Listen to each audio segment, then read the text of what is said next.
Welcome back to the Arctic Fox Show, where we delve into the darkest corners of the paranormal and unexplained. Today we're uncovering the truth behind one of the most infamous haunted houses in American history, the Amityville Horror. Whether you believe in ghosts or not, the events surrounding this house are enough to send shivers down your spine. So dim the lights, lock your doors, and prepare for a journey into the terrifying and bizarre world of Amityville. Our story begins in the quiet town of Amityville, New York, on the night of November 13, 1974. It was on this fateful evening that 23-year-old Ronald DeFeo Jr. would commit a crime so brutal it shocked the entire nation. Armed with a .35 caliber Marlin rifle, DeFeo coldly murdered his entire family while they slept. His father, mother, two brothers, and two sisters, all gunned down in their beds. 6 lives snuffed out in a matter of minutes, but even stranger than the murders themselves were the circumstances surrounding them. Neighbors didn't report hearing any gunshots, despite the fact that the rifle DeFeo used didn't have a silencer. And yet, none of the victims seemed to have woken up during the attack. It was as if something had kept them paralyzed in their beds, unable to escape their tragic fate. DeFeo would later claim that voices in the house had urged him to kill. Was he simply insane, or could something darker have been influencing his actions? In December of 1975, George and Kathy Lutz, along with their 3 children, moved into the house. At $80,000, the price seemed too good to be true, and it was. From the moment they moved in, strange things started happening, but at first the signs were subtle: doors opening on their own, strange noises in the dead of night. But soon the phenomena became much more terrifying. The Lutz family claimed they were tormented by a malevolent presence that lurked in every corner of the house. George Lutz would wake up at 3:15 a.m. every morning, coincidentally the same time the DeFeo murders had taken place. The family saw strange green slime oozing from the walls, and they would experience cold spots in rooms even though it was the middle of winter and the heating was working perfectly. The most terrifying claim was that of a demonic, pig-like entity with glowing red eyes that their daughter called Jody. It would appear outside her window, staring in.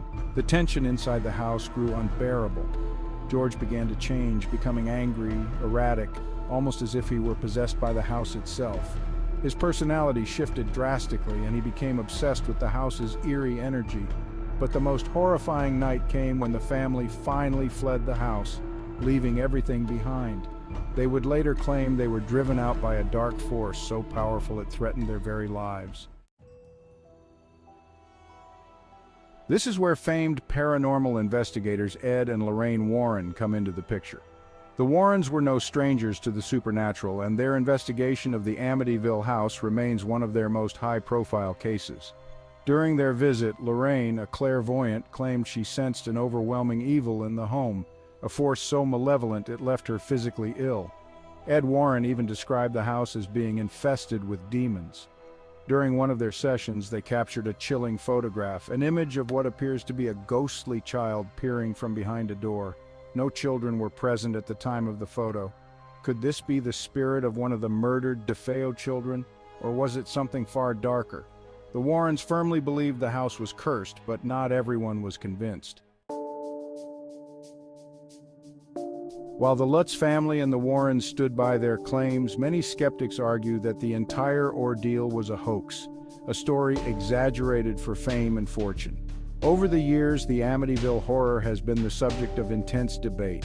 Books, movies, and documentaries have all added to the mystique, with each new version further fueling the legend. Today, the house still stands, though it has changed ownership many times. Some of its residents have reported strange occurrences, flickering lights, eerie sounds, but nothing as dramatic as what the Lutz family claimed. Others say the house is completely ordinary and that the only thing haunting it now is its notorious reputation. But if walls could talk, what dark secrets would they reveal? So what do you think? Was the Amityville Horror a true paranormal event or just an elaborate hoax? Could something truly evil reside within those walls, or was it all a story spun out of control? Perhaps we'll never know for sure. But one thing is certain: The fear, the chills, and the mystery of Amityville will haunt us for generations to come. Let us know your thoughts in the comments below.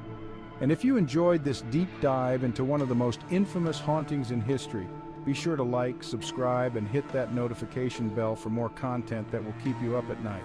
Until next time, stay curious and stay spooky.